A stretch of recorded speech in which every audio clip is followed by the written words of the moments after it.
মুর্শিদাবাদের হুমায়ুন কবিরের নয়া দল আজ বেলডাঙ্গার সভা থেকে নাম ঘোষণা। তার আগে সংখ্যালঘু ভোট একজোটের হুঙ্কার ভরতপুরের বিধায়কের।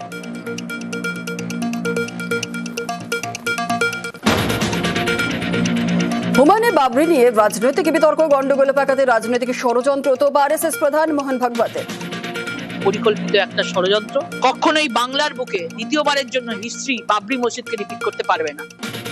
2019 সালের লোকসভা নির্বাচন বাবরি মসজিদ যে দল ভেঙেছিল সেই বিজেপির প্রার্থী ছিলেন। আজকে তিনি কাদের সাহায্য করার জন্য ভোট ভাগের চেষ্টা করছেন এটা মানুষ পুরো বুঝতে পারছেন। পূর্ব মেদিনীপুরের ভগবানপুরে লগ্নজিতাকে হেনস্থা, সেকুলার গান গাওয়ার দাবিতে মঞ্চে চড়াও আয়োজক ও বেসরকারি স্কুলের মালিক মেহবুব মল্লিক। মারধরের চেষ্টার অভিযোগ, অনুষ্ঠান ছেড়ে বেরিয়ে যান ক্ষুব্ধ সঙ্গীত শিল্পী।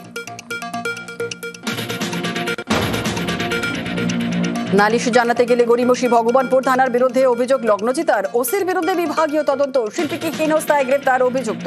আমাকে পুলিশ এবং প্রশাসন সাহায্য করেছেন। আমার 26 তারিখ আরামবাগে শো আছে। আমার পুলিশ প্রশাসনের উপর সম্পূর্ণ আস্থা আছে। আমি শিওর আরামবাগ থেকে আমি শো সম্পন্ন করে ফিরবো এবং আমাকে কেউ স্টেজে মারতে ওঠার সাহস পাবেন না এরপরে আর। কাউন্সিলরের হাতে টাকার বান্ডেল গুনতে দিচ্ছেন ঠিকাদারকে। নদিয়ার গয়েশপুরে ভাইরাল ভিডিও শোরগোল। পুরপ্রধানের নির্দেশেই রাস্তা তৈরির টাকা নিয়েছেন দাবি অভিযুক্তের। আরেক কাউন্সিলরের বিরুদ্ধে ফাঁসানোর পাল্টা অভিযোগ, মানতে নারাজ টুম্পাদের।